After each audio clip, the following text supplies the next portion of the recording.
We are what? We are who? We are what? Vibrant. We are who? 50 plus.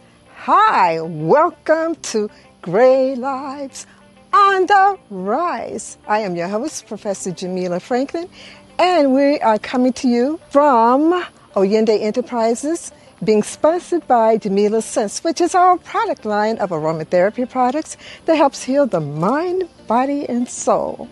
And we are bringing to you Alamaj's Rebirthing Program, as well as Jamila Sense, and a host of wonderful programs that will help heal your body, heal your soul, and heal your mind.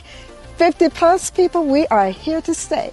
Gray Lives on the Rise. We are what? We are who? We are vibrant, and we are here to stay. Join us for our wonderful episodes. Thank you, and continue to look for our episodes weekly, being brought to you again from Oyende Enterprises and Jamila Sense. See you soon.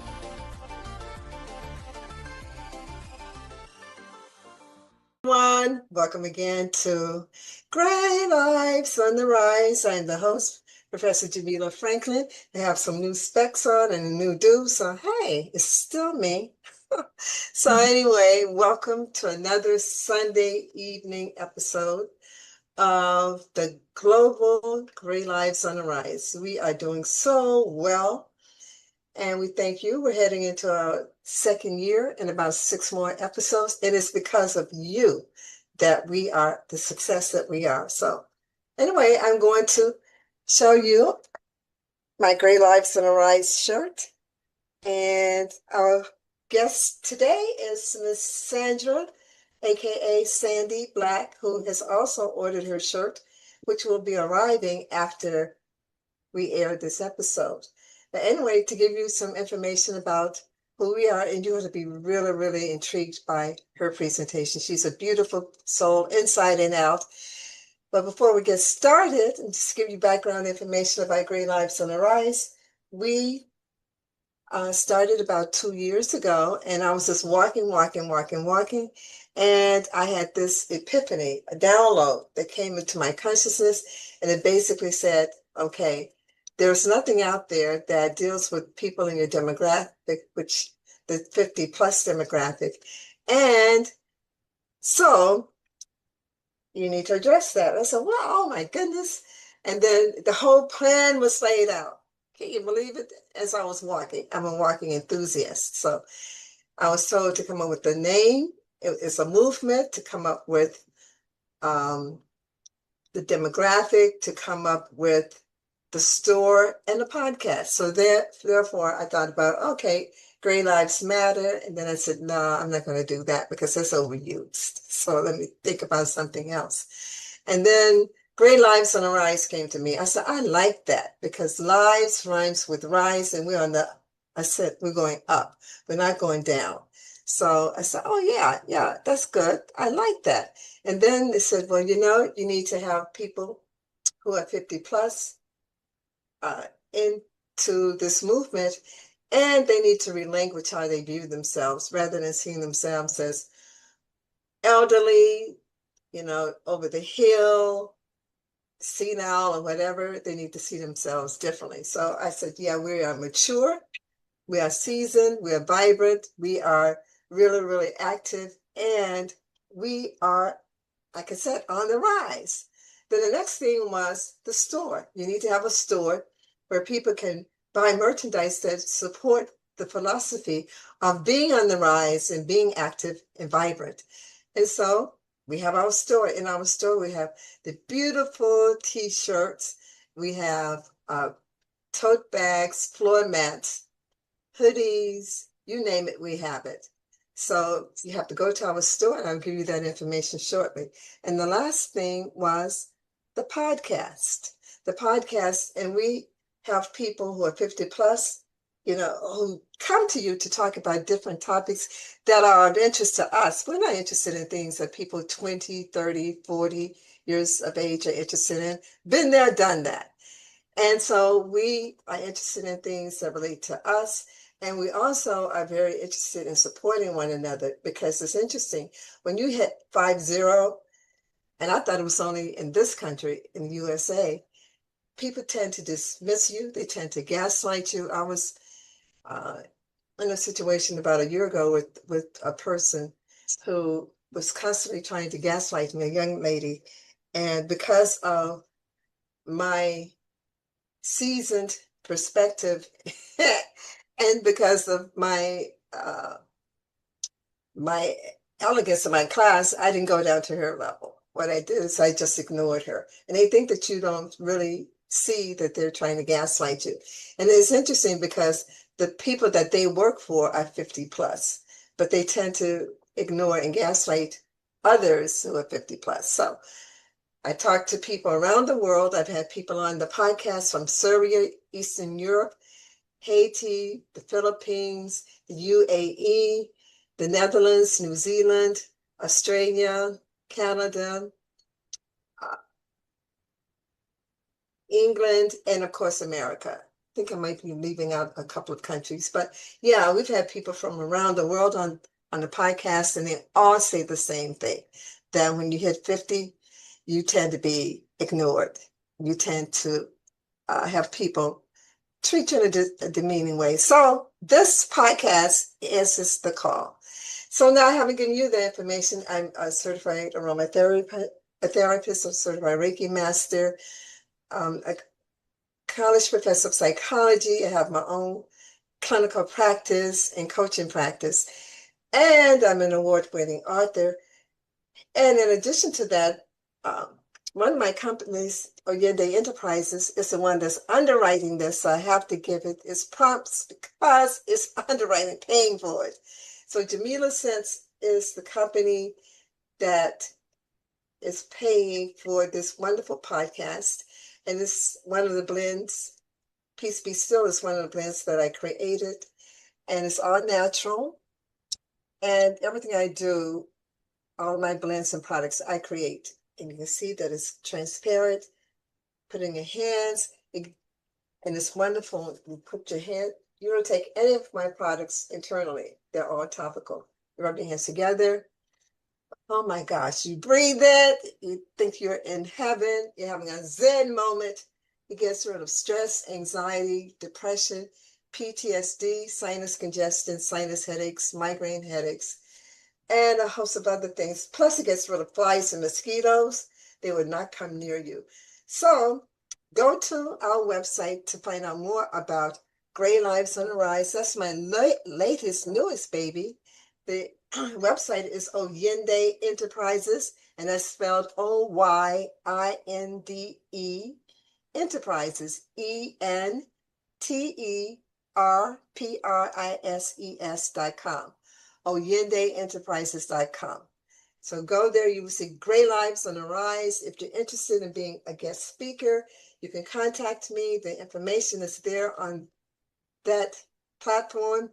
I have all my other companies listed as well. So feel free to get in touch with me as soon as possible because spaces are limited.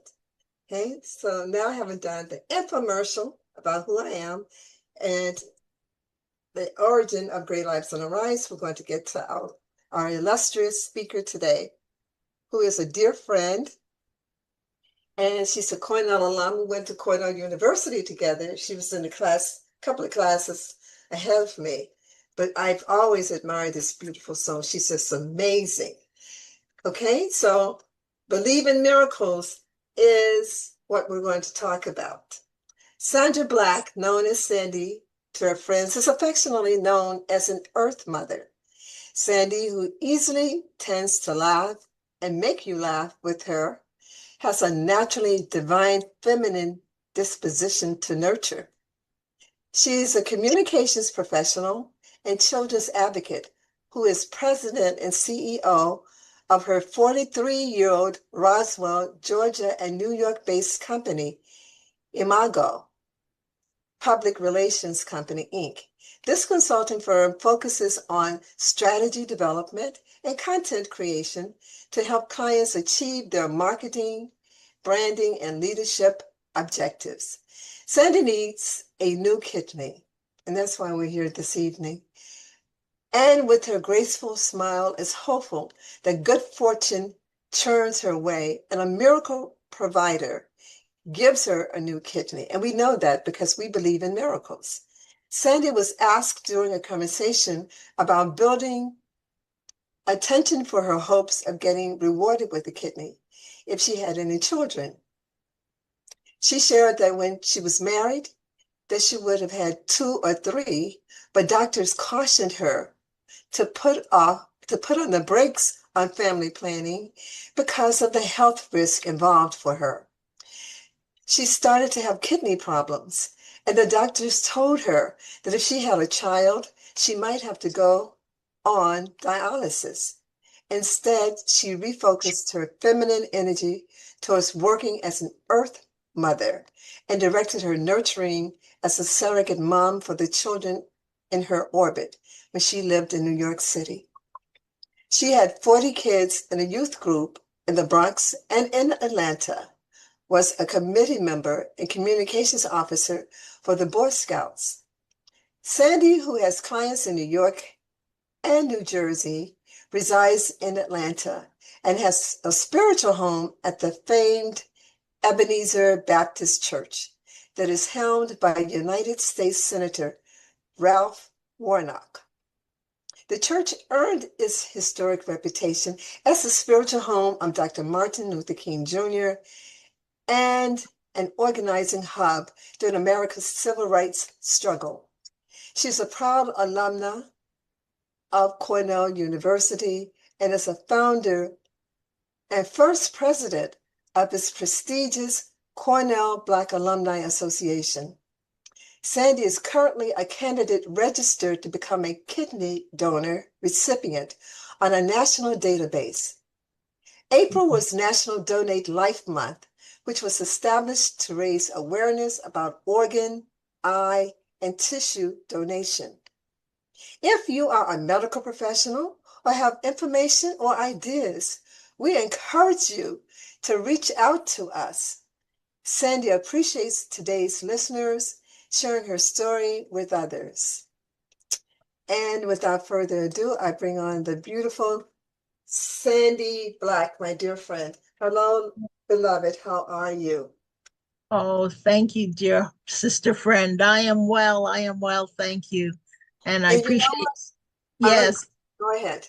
No, I was gonna say I appreciate so much you're having me on as a guest today. Oh, of course, of course. When it just came to me like the name of my podcast, Great Lives on the Rise. It was just like a spiritual epiphany. And it was like the creator of the universe said, Sandi has to go on the show and she has to go on soon. And even though you've had your business for 43 years, you must have started when you were 7. That's very kind of you. I wish.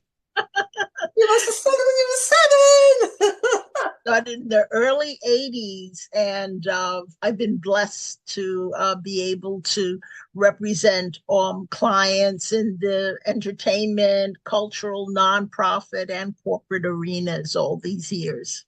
Yeah, yeah. And you assisted me with my second book, Yes. in terms of editing, and I so appreciate it. My memoir. Yeah, and I have to Yeah. reprint it because it's 10 years old now. Oh my gosh. Yeah, the time Uh, has flown. Yes. it's 10 years old. So let's just get down to the real issue. I've known you since I've known of you since the 70s. You were in a couple of classes ahead of me, but I got to know you even more when you moved here to Atlanta, and I found you to be the same wonderful, beautiful light that you were at Cornell. Because as a freshman, I think you were a junior then or a senior. I had heard of you because you were on the radio. There was a group of Black Cornellians who had started the radio station in Ithaca for Black people because we were listening to Midnight at the Oasis and some other. I was like, oh my God. And I'm from Memphis, the home of Stax. And I was like, Right. I need some diversity. I can't deal with this. Because Yeah, I used to right, have a right. black music, right? And so you Mhm. and our late beloved friend Kendall and Angel and some others founded Black Radio on the Ithaca station, and we're so indebted to you and appreciative of you. So let's go on this journey in terms of when this disease started and how we can be of benefit to you in terms of this. Because I know there's someone out there in the listening audience who can help directly or who knows someone who can help directly. And that's why we call this episode Believe in Miracles, because I know that this doesn't happen happenstance. This was on divine purpose when I got that download to say that you need to be on Zoom. So let's go through the journey of the when you found out that you had a kidney disease. Okay. Well, it happened in my, unfortunately, in my 30s, my late 30s. I was diagnosed as stage 3.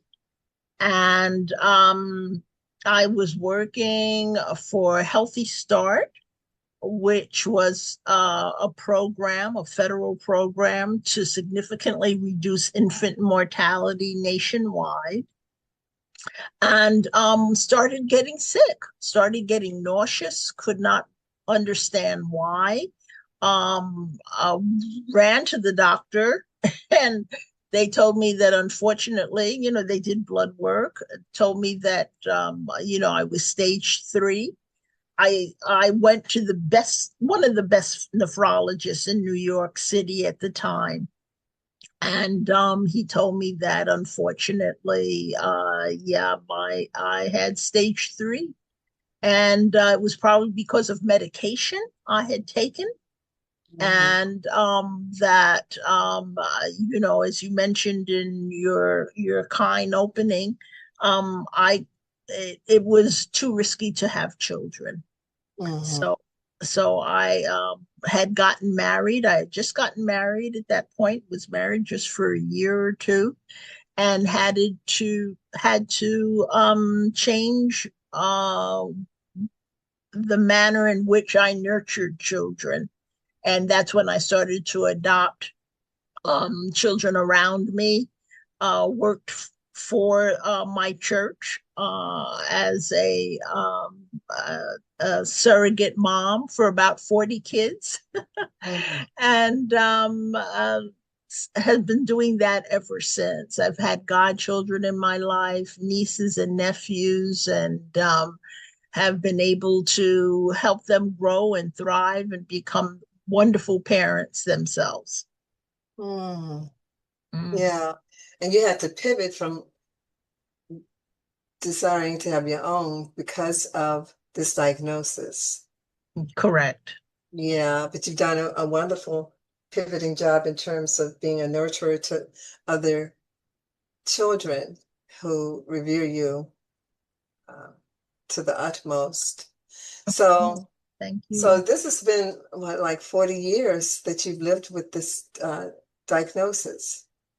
Right, right. It's been almost 40 years. And unfortunately, my numbers are not going in the right direction.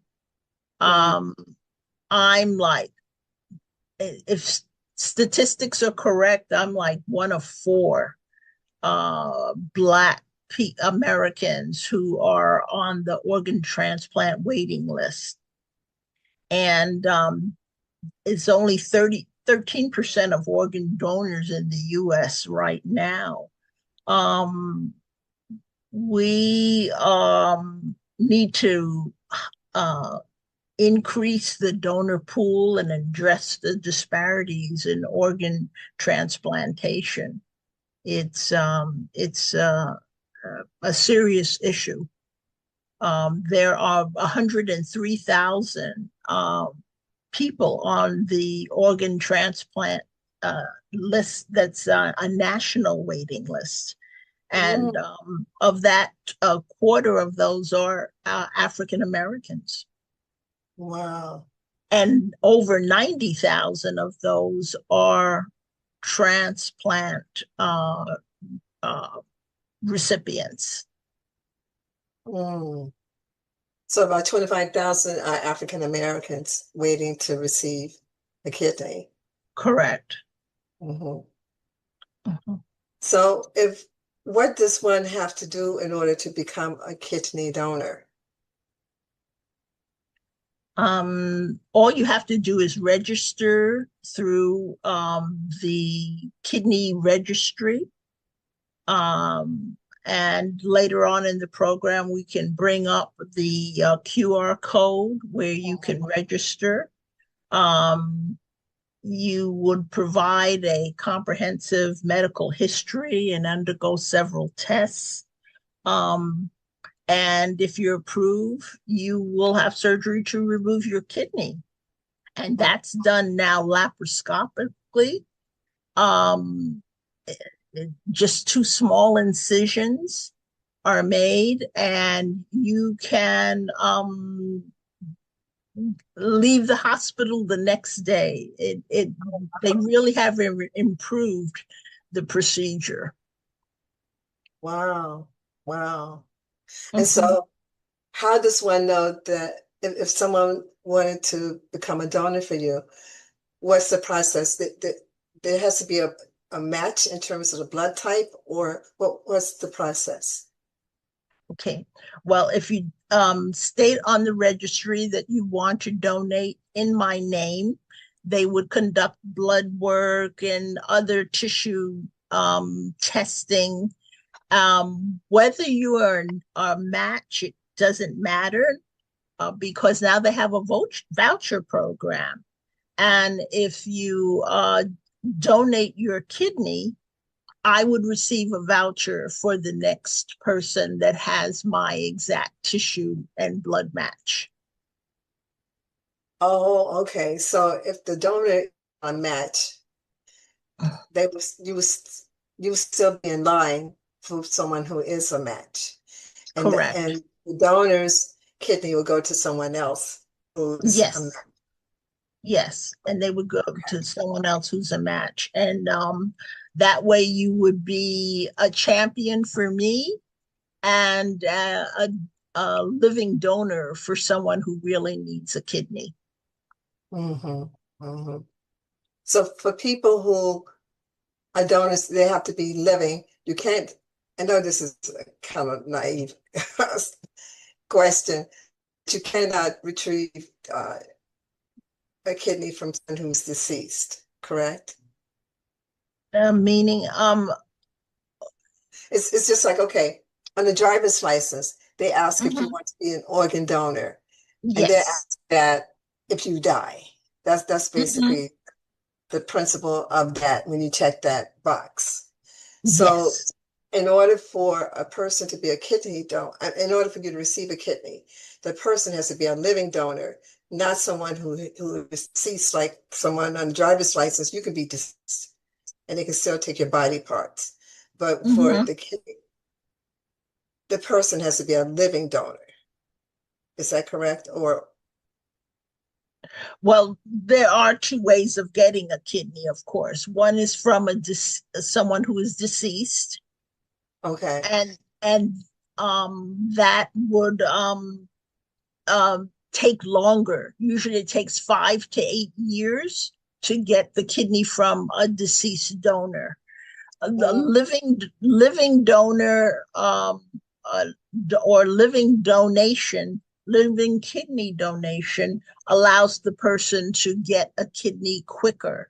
And mm, this is so important for those of us who have been living with kidney disease for years and also are on dialysis. mm. So, by becoming a living donor, you are allowing someone the gift of life uh, faster than if they were to stay on the list and wait for someone who is deceased to donate their kidney. Okay, okay. I think that those are very important points because people would not know if you can receive one from someone who's deceased as well as someone who's living. You know you can receive one from a living donor, but I wasn't clear about if someone is deceased, that you can receive the kidney from that person as well. So, Yes, you can. And they would let you know that. They would let you know if you were receiving the kidney of a deceased individual.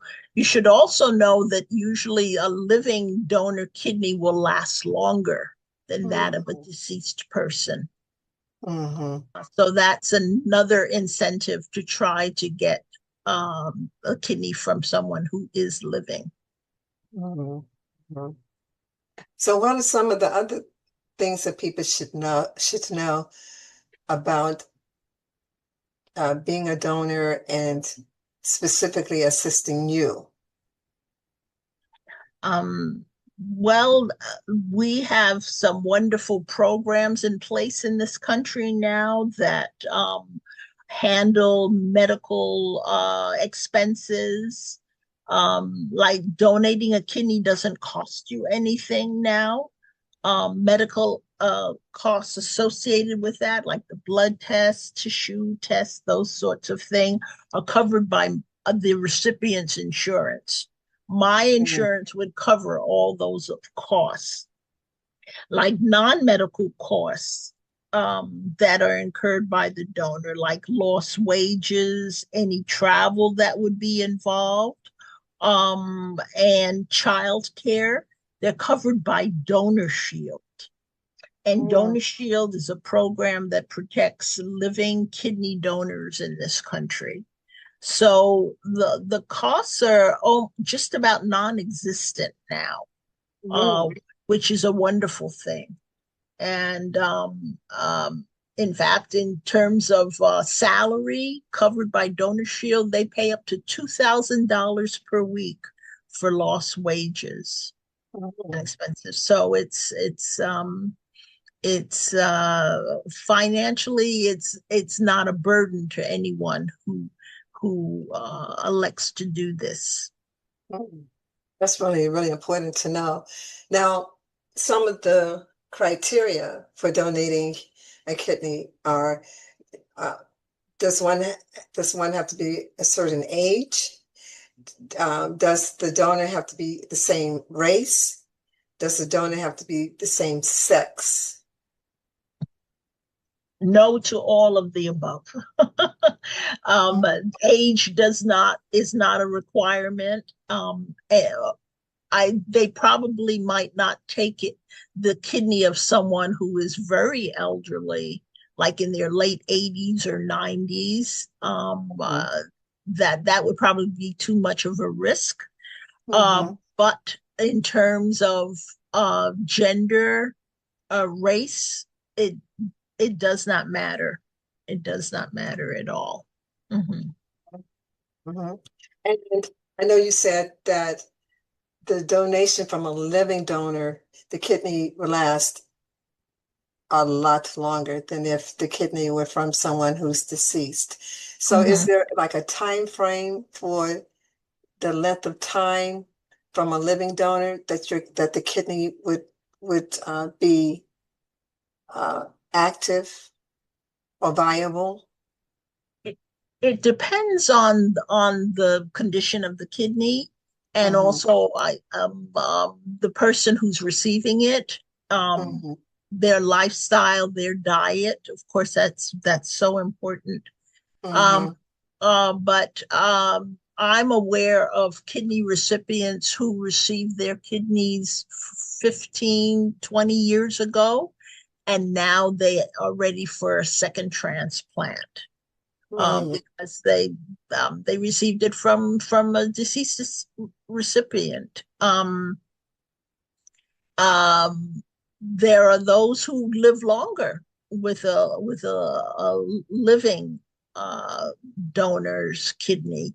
They're going 25, 30 years living Wow. wonderful, long, healthy lives and with no discernible uh, negative effects of the transplant. I would say the only thing that we have to do is take medicine for the rest of our lives, because the body would want to reject the kidney. Mhm. So Mhm. that's something that we must do. Mhm. And those are expensive medications. They could cost between $200 and $400 a month. Mm. So that's why good insurance is necessary, as well as sometimes fundraising. Fundraising is something that many of us must do in order to afford these medications. Mhm. So for the donor, would the donor have to take medication for having his or her kidney removed? No, no, they do So, not. Which is a wonderful thing. They don't have to worry about um, uh, taking medication. They would not even have to worry so much about diet. mm, Uh, their kidney would not be removed unless it was ascertained that they could live a normal, healthy life with just one kidney. mhm, So, they are fortunate in that respect. mhm. And so it's not, let me just rephrase it this way. So as a kidney, a kidney recipient, you're connected to a database Mhm. that's, is it worldwide or is it national for It's a National kidney? Kidney Registry, which is the largest paired exchange program in the world, but it's based here in the United States. The National Okay, Kidney Registry, NKR, as it's called. okay, Mhm. okay. So even though you're in need of a donor who is going to, that's what I'm claiming, give you his or her kidney, are you experiencing now any physical discomfort, or have you over the years because of this condition? No, good question.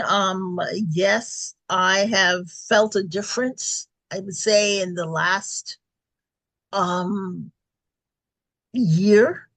Mm, I've experienced nausea more than usual, and definitely more tiredness. And mm, that's something that a lot of us have the symptoms of.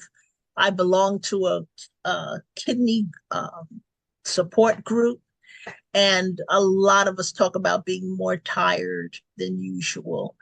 mm, Um, Fortunately, I'm not on dialysis, although if my numbers keep going in the wrong direction, I may have to take that route. I'm trying to avoid it, but it it it may be something that I have to do, unfortunately. I'm praying that I get called for a kidney before that, though that's an eventuality. Mhm. mhm.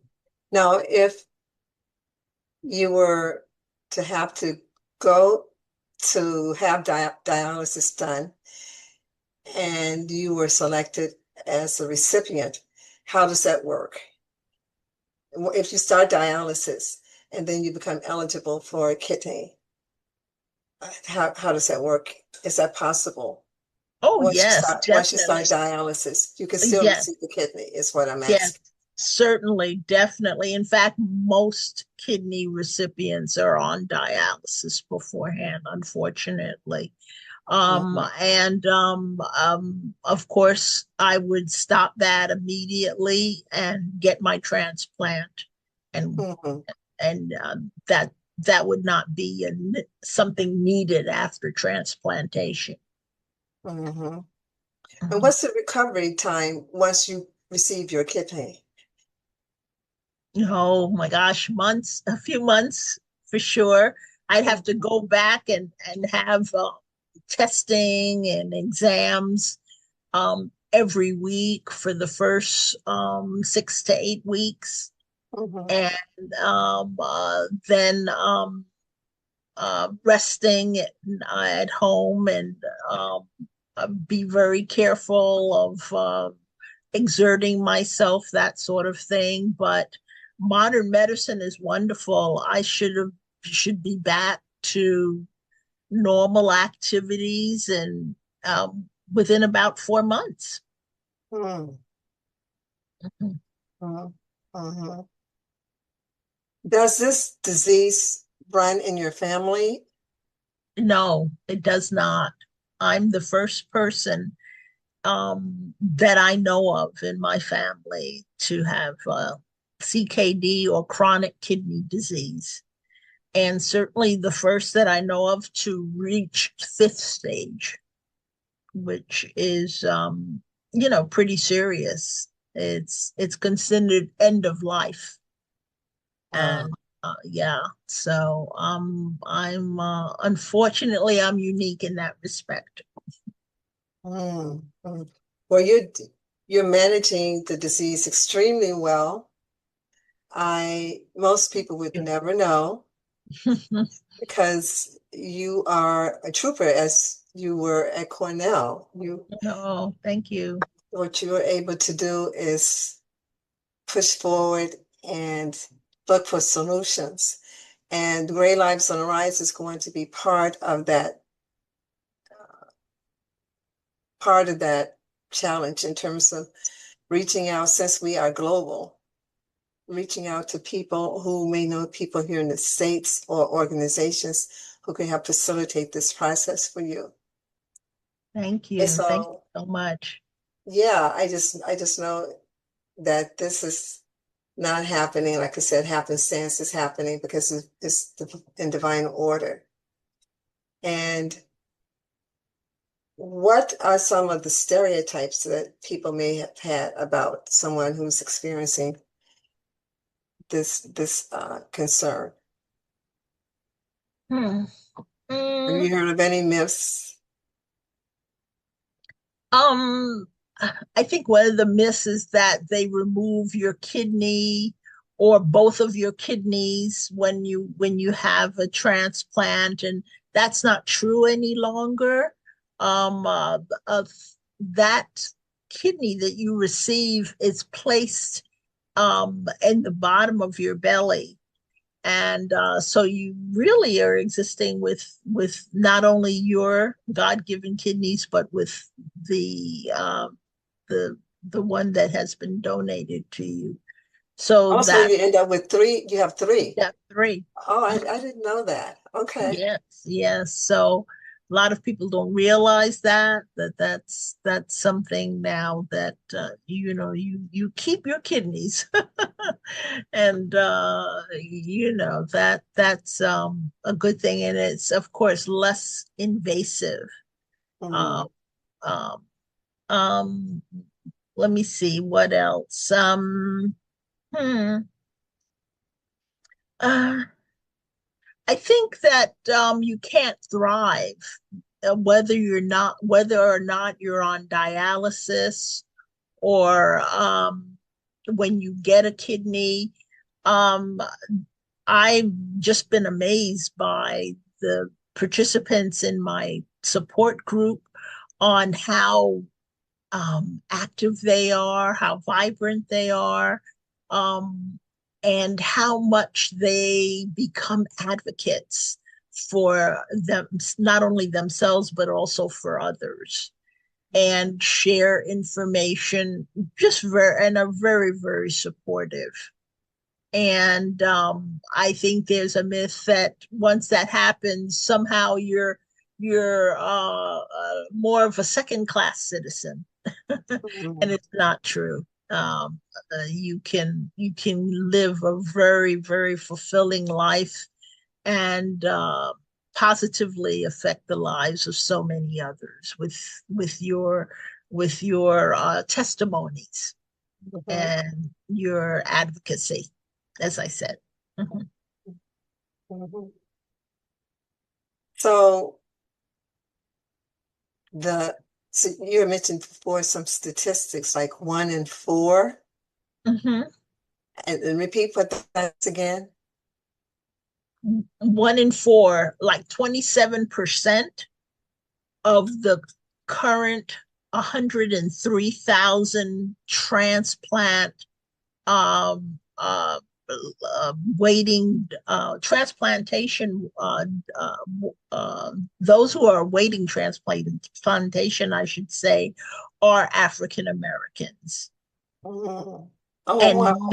90,000 of those 103,000 are kidney transplant, um, uh, those who are waiting kidney transplants, 90,000.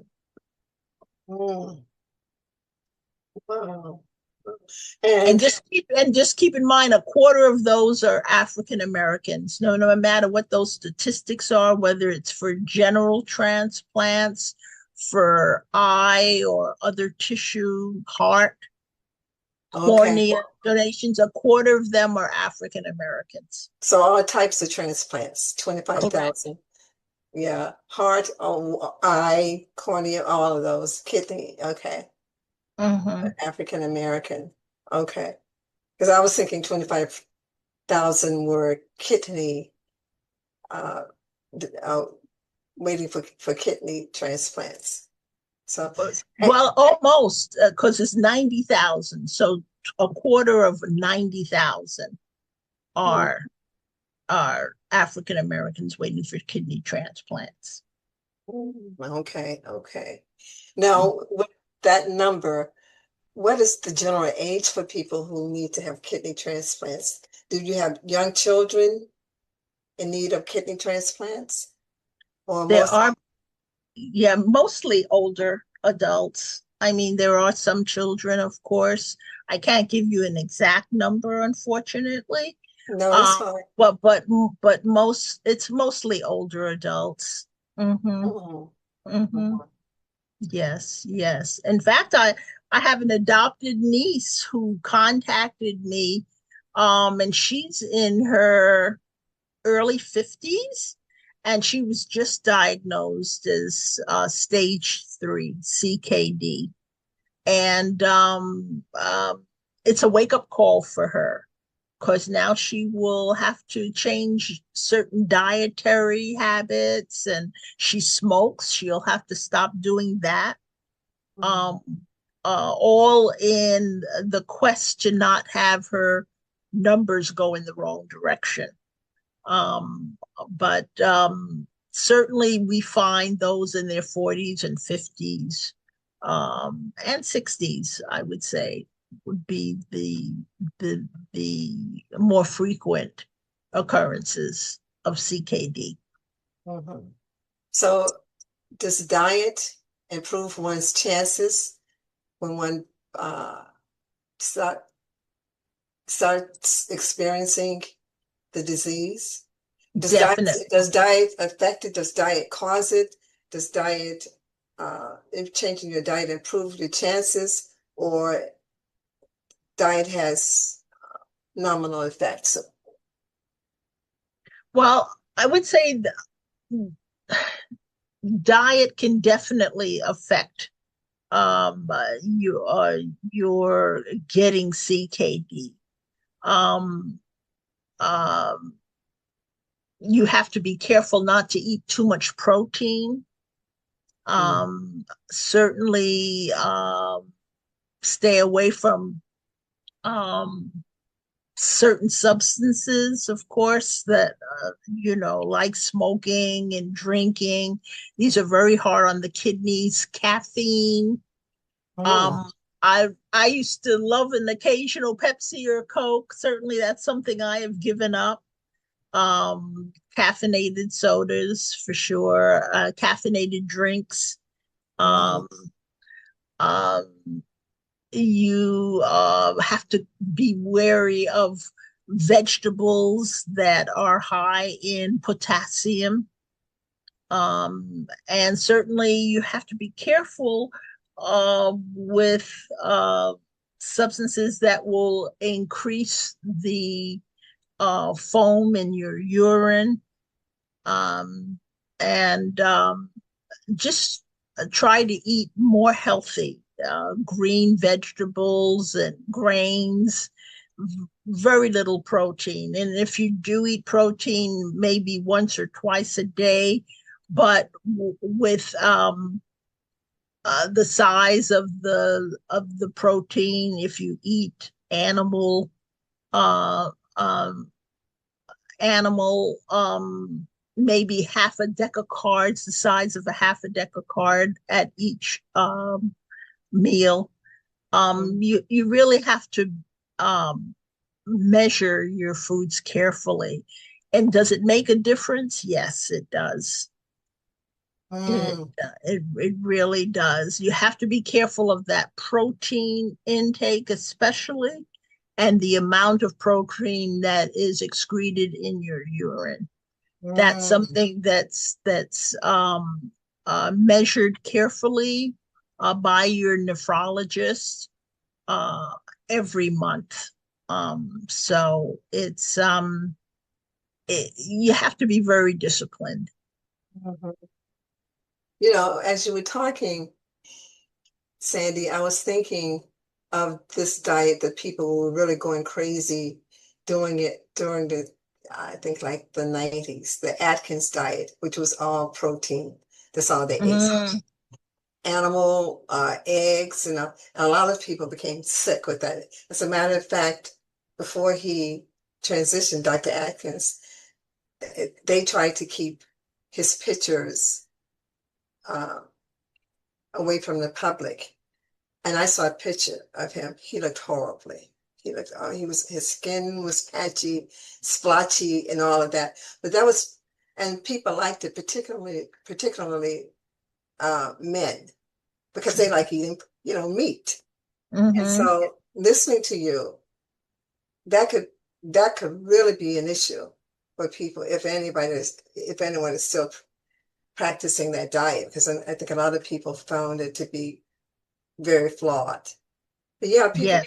to watch all these trendy diets hmm hmm because eating anything in excess is going to be a problem.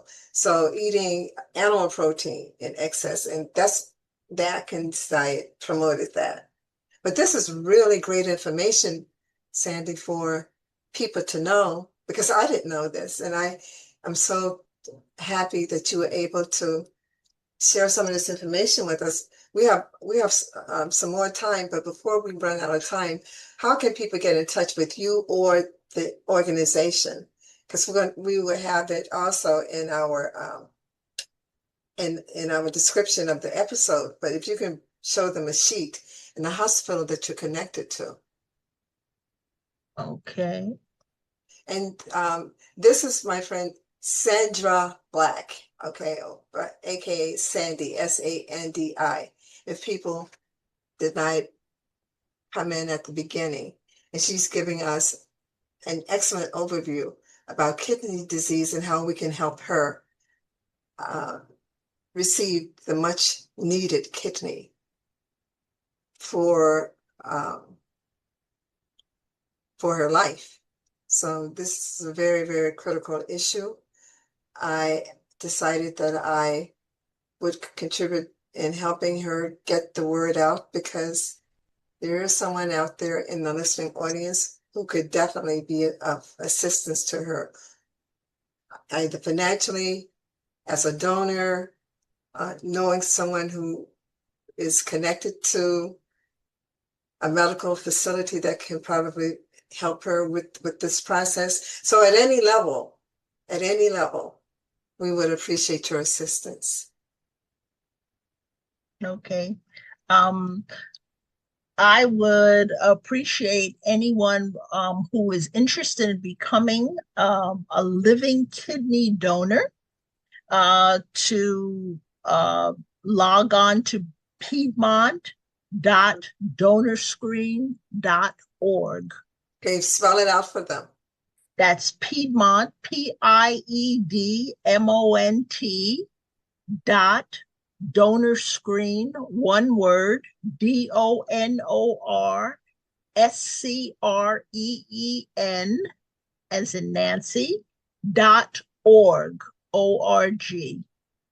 And that will bring up uh, a donor screen sheet where you can just fill in your information, your name, your email address, your phone number, and a living donor coordinator will get in touch with you regarding next steps.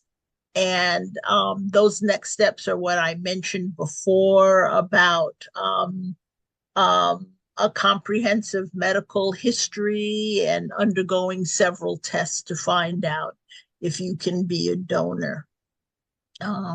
Again, that's piedmont.donorscreen.org.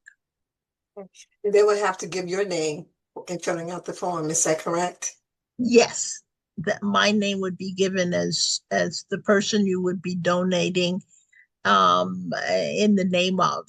It would be And spell greatly your name for them, Sandi. sure. Sandra, Sandra,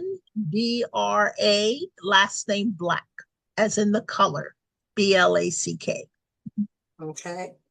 Okay. So is there any way if they want to contact you that they could get in touch with you? Certainly, I'll give you my name and phone number. Well, you have my name, of course. My phone number, 404-936-3374. That's Repeat that.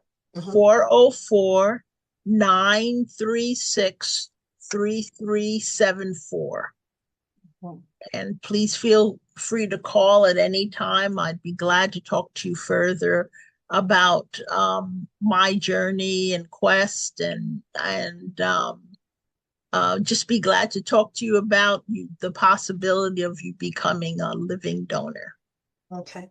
And because people get so many spam callers,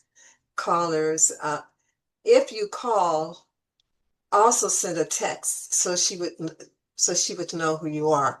Because when people contact us now and we don't recognize the number, we assume that it's spam. So also send a text to say, I just called and I'm interested in talking with you, Sandra or Sandi, further about becoming a donor or connecting you with some resources or contributing financially to her cause. It's a very, very, very worthy cause. So were you able to, because we will have it also in your description and bio, were you able to get the sheet with the QR code?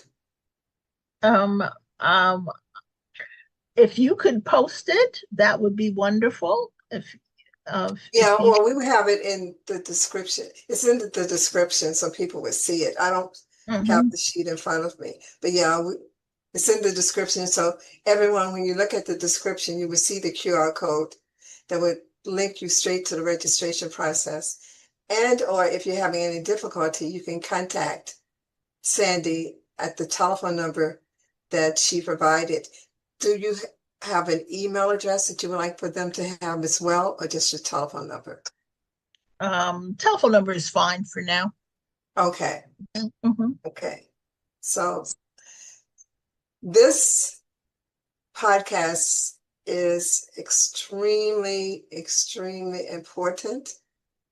And we're asking people who believe in miracles, as Sandi does and as I do, that you listen to this podcast not only with your ears, but that you listen with your heart. And we're asking for any and all assistance and any and all financial contributions and any and all, participation. If you can think of a fundraising idea, if you know of someone else who has a similar issue and that person has done something along these lines, please feel free to get in touch with Sandi to let her know. And to definitely circulate this to all your friends, family, church members, everyone whom you know, because this is a very critical issue. And we know that the miracle is here. And we're just doing a public outreach to make sure we cover all bases. So we are very, very happy that you're going to assist us in this amazing endeavor. Sandi, as we close, what would you like to leave the listening audience with? Well, I would like to first of all thank you and Great Lives on the Rise for having me on the program today. My sister friend, you were wonderful. I appreciate your love and support over the years, and especially as I have traveled on this journey. I appreciate all the advice, and much of it I've adopted. And had to in order to stay as healthy as possible. So I thank you for that. And I want to thank the listeners today. Appreciate as once again, not everyone can be a donor, but everyone can be a champion for someone. And by just spreading the word, you'd be doing a wonderful service to me, as well as to others who might be unknown, those in need of a kidney who are not known to you. So, thank you once again from the bottom of my humble heart, and spread the word. Yeah. Well, we are so thankful and appreciative to have had you as our guest on Great Lives on the Rise. You are giving such inspiration and hope to others who may be dealing with some kind of challenge that they've not expressed or talked about. So having you come forward with the courage to talk about it and to give facts about this condition, I think is very important, because people have a lot of myths about different things. Mhm. Because they don't have the information, the correct information. And by your going over all of these things, you have dispelled with the myths and misinformation about what this condition entails, and that there is definitely a cure. There's definitely a cure, and that we know that your cure is here. And we just have to match you with the person who is able to provide the miracle. So thank you, my beloved sister. You are amazing. Thank you. You are phenomenal. Always have been since I've heard you almost, 50 years ago when we were in Hard to college. believe. Hard Yeah, to believe, yeah. but We're true. aging well. We're aging well. Yes. But so I'm just so grateful that our paths are crossed again, and that you are indeed an inspiration for all those out there who are dealing with this or any other condition silently. You're the beacon of light and a beacon of hope. So thank you.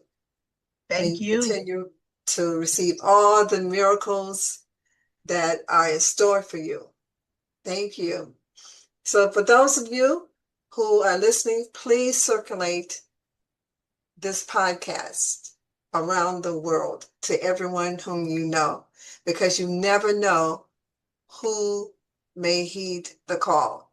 If you don't do it, then you diminish the chances of someone hearing this powerful message. So we implore that you definitely send this out, and it will remain on my social media platform indefinitely.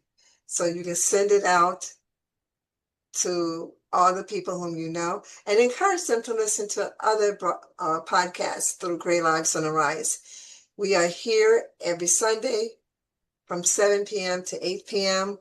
and the replay happens immediately at 8:30 p.m. on Sunday Eastern Standard Time. So even if you can't make it during those times, you can look at it during whatever time is convenient for you and in your time zone. Okay, so thank you, beloveds. Thank you. So until next time, be safe, be well, and as my dear beloved sisters, Sandra Black, aka Sandi, believe in miracles because she is one. Thank you. Thank you. Thank you so much for joining us for this episode of Great Lives on the Rise, being brought to you by Jamila Sense, which is the product line of Oyende Enterprises. Jamila Sense is a 100% natural aromatherapy line that heals the mind, body, and soul. This episode of Great Lives on the Rise was intended to uplift you, to inspire you, and to motivate you. Please tell all of your friends, family members, and anyone you know who's 50 plus, who's living a vibrant life and interested in doing more and enjoying life even to its fullest. So thank you, and please subscribe, like, and comment on this video and all our videos. Thank you, and until next time, until our next podcast, namaste and be well.